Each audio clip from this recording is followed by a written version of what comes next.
नमस्कार। आप सभी का स्वागत है हमारे चैनल पे।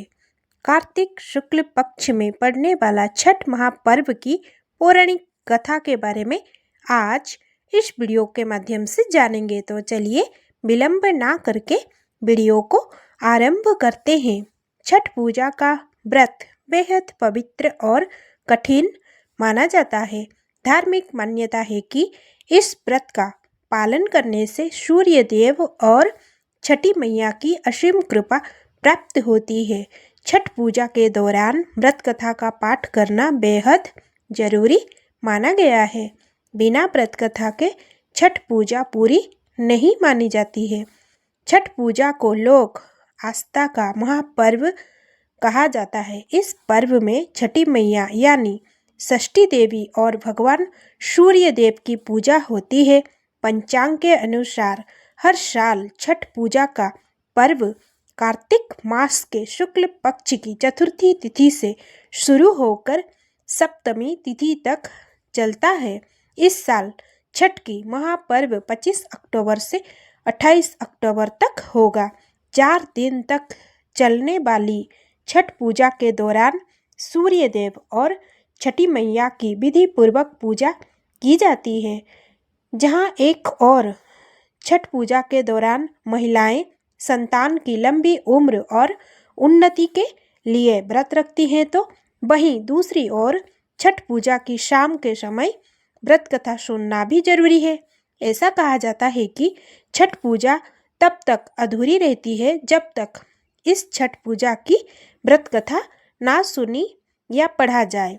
ऐसे में आइए पढ़ते हैं छठ महापर्व पूजा की व्रत कथा।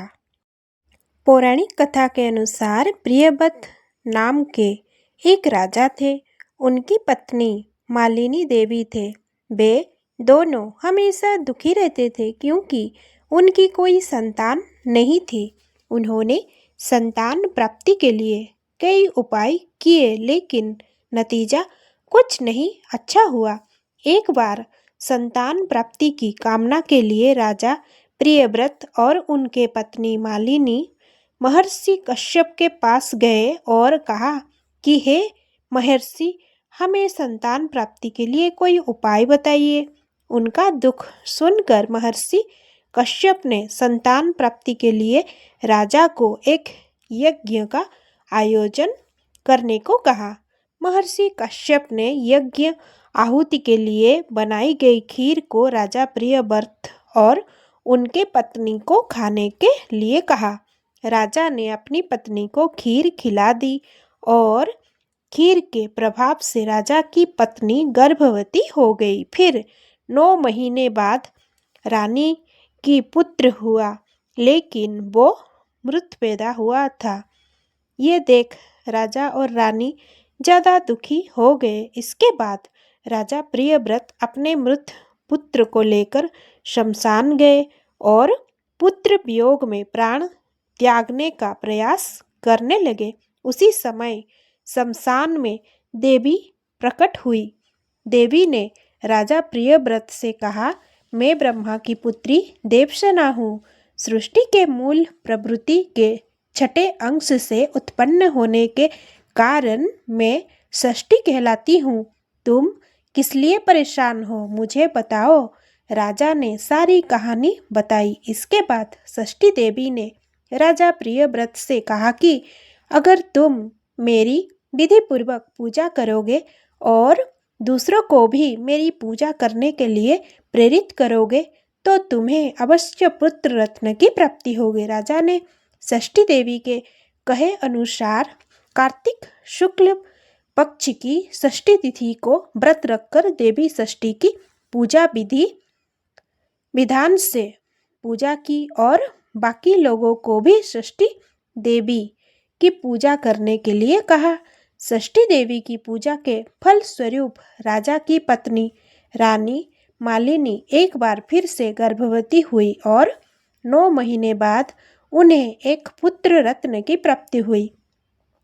ऐसी मान्यता है कि इसके बाद से ही कार्तिक शुक्ल पक्ष की षष्ठी तिथि पर छठ पूजा और व्रत करने की शुरुआत हुई। तो ये थी छठ महापर्व की व्रत कथा।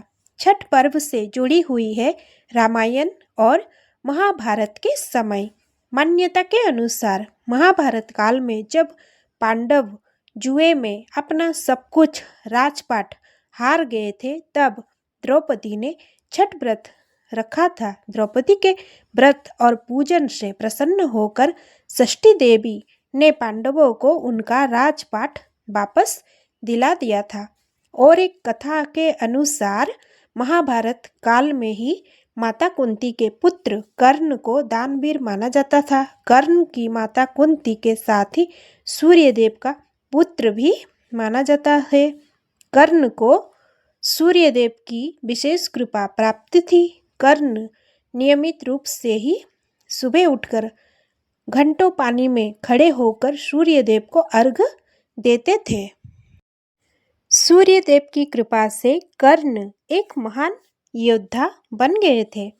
रामायण समय के कथा के अनुसार जब भगवान राम ने लंका नरेश रावण का वध किया था, तो पापों से मुक्ति पाने के लिए ऋषि मुनियों ने कहने पर माता सीता ने कार्तिक मास के शुक्ल पक्ष की षष्ठी तिथि को सूर्यदेव की उपासना की थी। देवी देवता की उपासना विश्वास श्रद्धा के साथ करने से आपके सारे कष्ट क्लेश दुख हर लेते हैं, आपके सारे मनोकामना पूरे करते हैं। तो आप सभी पूरे मन से विधि विधान से भगवान की आराधना कीजिए और अपने कष्टों से मुक्ति पाइए और जीवन में सुख समृद्धि खुशहाली भर दीजिए। तो दोस्तों, आप सभी को ये वीडियो अच्छा लगा तो धन्यवाद। जय सूर्यदेव, छठी मैया की जय। तो इसी के साथ ही मैं वीडियो को समाप्त करती हूँ। धन्यवाद।